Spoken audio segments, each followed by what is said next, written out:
नमस्कार दोस्तों। आप सबके मन में कभी ना कभी ये सवाल तो आया ही होगा कि इंडिया में गरीब और गरीब क्यों होता जाता है। तो आज के इस वीडियो में हम यही जानने वाले हैं। तो आइए शुरू करते हैं। वर्ल्ड इकोनॉमिक के ग्लोबल सोशल मोबिलिटी रिपोर्ट के अकॉर्डिंग इंडिया में एक किसी भी गरीब फैमिली को 7 जनरेशन तक का टाइम लग जाता है एक एवरेज इनकम को अचीव करने में। वर्ल्ड इकोनॉमिक फोरम जो देवोस स्विट्जरलैंड के इसकी रिपोर्ट में दुनिया के सबसे most influential business and political decision makers की एनुअल गैदरिंग को ऑर्गेनाइज करते हैं। उन्होंने अपनी पहली ग्लोबल सोशल मोबिलिटी रिपोर्ट जनवरी 2020 में शेयर की थी, जिसके अकॉर्डिंग इंडिया 76 नंबर पे है टोटल 82 कंट्रीज की लिस्ट में से। रिपोर्ट के अकॉर्डिंग डेनमार्क और फिनलैंड जैसी नॉर्डिक इकोनॉमीज वाली कंट्रीज टॉप पर हैं, जबकि India, Pakistan, Bangladesh, south Africa and Brazil जैसी कंट्रीज सबसे नीचे हैं। तो आज की इस वीडियो में हम 4 बातें जानेंगे। सबसे पहले सोशल मोबिलिटी क्या होती है, उसके बाद सोशल मोबिलिटी क्यों मैटर करती है, तीसरे नंबर पे हम जानेंगे सोशल मोबिलिटी को कैसे कैलकुलेट किया जाता है, और चौथे नंबर पे हम जानेंगे कि इंडिया की परफॉर्मेंस कैसी रही। नॉर्मली इनइक्वालिटीज को इनकम के कॉन्टेक्स्ट में मेजर किया जाता है। जैसा कि रिपोर्ट्स में बताया गया है कि ऐसी बहुत सारी सिचुएशंस एग्जिस्ट करती हैं जहां high level of absolute income mobility के बाद भी रिलेटिव सोशल मोबिलिटी लो ही रहती है। फॉर एग्जांपल, इंडिया और चाइना जैसी इकोनॉमीज में इकोनॉमिक ग्रोथ एब्सोल्यूट इनकम के मामले में पूरी पॉपुलेशन को ऊपर की ओर उठा सकती है, बट इंडिविजुअली किसी भी फैमिली के लिए एक सोसाइटी में दूसरों के कंपैरिजन में उनका स्टेटस सेम ही रहता है। अकॉर्डिंग टू रिपोर्ट, किसी भी इंडिविजुअल के रिलेटिव सोशल मोबिलिटी की अजम्पशंस उनके पेरेंट्स के इकोनॉमिक स्टेटस को देख के लगाई जाती है। किसी भी परफेक्ट रिलेटिव मोबिलिटी वाले देश की सोसाइटी में लो इनकम कमाने वाली फैमिली के बच्चे के पास हाई इनकम कमाने का उतना ही चांस होता है जितना कि एक हाई इनकम कमाने वाली फैमिली के बच्चे के पास होता है। और इतना ही नहीं, सोशल मोबिलिटी को मेजर करने के कंसेप्ट में सिर्फ इनकम की इनइक्वालिटी नहीं है, बल्कि इसके अलावा और भी बहुत सारी चीजें हैं। तो आइए जानते हैं।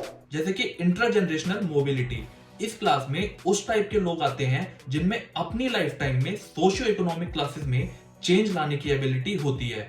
सेकंड नंबर पे आते हैं inter generational mobility.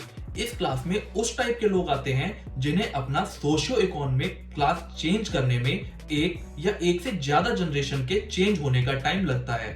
Third number पे आते हैं एब्सोल्यूट इनकम मोबिलिटी। इस क्लास में वो इंडिविजुअल लोग आते हैं जिनमें अपने पेरेंट्स के कंपैरिजन में सेम एज में ज्यादा कमाने की एबिलिटी होती है। फोर्थ नंबर पे आते हैं एब्सोल्यूट एजुकेशनल मोबिलिटी वाले लोग। इस क्लास में वो इंडिविजुअल लोग आते हैं जिनमें अपने पेरेंट्स के मुकाबले ज्यादा हायर एजुकेशन कंप्लीट करने की एबिलिटी होती है। फिफ्थ नंबर पे आते हैं रिलेटिव इनकम मोबिलिटी वाले लोग। इस क्लास में वो लोग आते हैं जिनकी इनकम का कुछ हिस्सा उनके पेरेंट्स की इनकम से डिसाइड होता है। एंड एट लास्ट 6 नंबर पे आते हैं रिलेटिव एजुकेशन मोबिलिटी वाले लोग। इस क्लास में वो लोग आते हैं जिनकी एजुकेशनल अचीवमेंट्स उनके पेरेंट्स की एजुकेशन से डिसाइड होती है।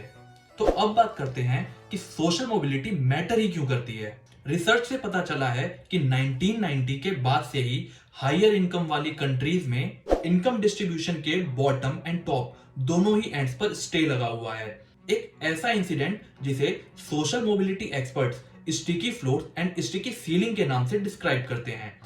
दूसरे शब्दों में बताऊं तो कोई भी इंडिविजुअल अपनी सोसाइटी में कितना आगे बढ़ सकता है, ये बताता है कि वो कितने फ्लोर मतलब पुअर और रिच मतलब सीलिंग की कैटेगरी के आसपास बिलोंग करता है। फॉर एग्जांपल, डेनमार्क या फिनलैंड में जो सोशल मोबिलिटी की लिस्ट में टॉप पर हैं, अगर किसी इंडिविजुअल बंदे एक्स के पेरेंट्स वाई के पेरेंट्स से 100% ज्यादा कमाते हैं, तो ये अंदाजा लगाया जाता है कि उस इंडिविजुअल की फ्यूचर इनकम पर अप्रॉक्स 15% फर्क पड़ सकता है।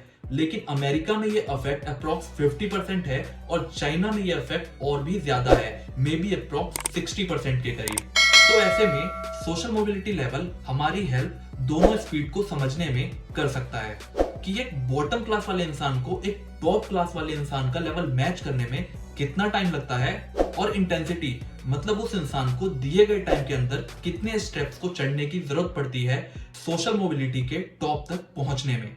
और जैसा कि आप इस टेबल में देख सकते हैं कि इंडिया या चाइना में एक लो इनकम वाली फैमिली में पैदा होने वाले बच्चे को 7 जनरेशन तक का टाइम लग सकता है एक एवरेज इनकम को कमाने में। और वहीं अगर डेनमार्क की बात करें तो वहां सिर्फ 2 जनरेशन में ये चेंज आ जाता है।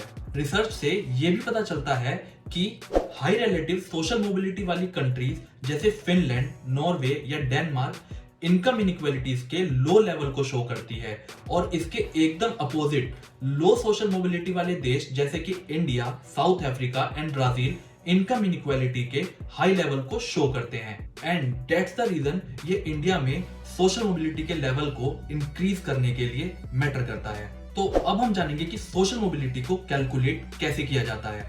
वर्ल्ड इकोनॉमिक फोरम के ग्लोबल सोशल मोबिलिटी इंडेक्स की 82 इकोनॉमीज के 10 पिलर्स को सोशल मोबिलिटी के 5 की डायमेंशंस में कंपेयर किया जाता है। सबसे पहले नंबर पे आता है हेल्थ, सेकंड नंबर पे एजुकेशन, थर्ड नंबर पे टेक्नोलॉजी, फोर्थ नंबर पे वर्क एंड फिफ्थ नंबर पे प्रोटेक्शन एंड इंस्टीट्यूशंस। और इन सारे फैक्टर्स को कैलकुलेट करने के बाद किसी भी देश की सोशल मोबिलिटी रिपोर्ट बनाई जाती है। और अब हम जानेंगे कि सोशल मोबिलिटी के 10 पिलर्स में इंडिया ने कैसा परफॉर्म किया। तो आइए जानते हैं। इंडिया की रैंकिंग 76 थी टोटल 82 कंट्रीज की लिस्ट में से। तो इस बात से हमें बिल्कुल भी सरप्राइज नहीं होना चाहिए कि हर इंडिविजुअल पैरामीटर में भी इंडिया ने लो ही परफॉर्म किया होगा। अगर बात करें हेल्थ की तो इंडिया की रैंक 73 थी, और आपको पता ही है कि हेल्थ एंड केयर की हालत इंडिया में किस तरीके की है। एक्सेस ऑफ एजुकेशन में इंडिया की रैंक 66 थी, तो वहीं क्वालिटी ऑफ एजुकेशन में इंडिया की रैंक 77 है। तो इसके हिसाब से आपको पता लग ही गया होगा कि हमें किस टाइप की एजुकेशन मिल रही है। वर्क अपॉर्चुनिटीज में इंडिया की रैंक 75 थी, और फेयर वेज डिस्ट्रीब्यूशन की बात करें तो इंडिया की रैंक 79 थी। तो अब आप इस बात से अंदाजा लगा सकते हैं कि इंडिया में कितना लो पे किया जाता है। तो इन सारे पैरामीटर्स में इंडिया की लो रैंक होने के बाद आपको ये पता लग ही गया होगा कि इंडिया की रैंक 82 में से 76 कैसे आई।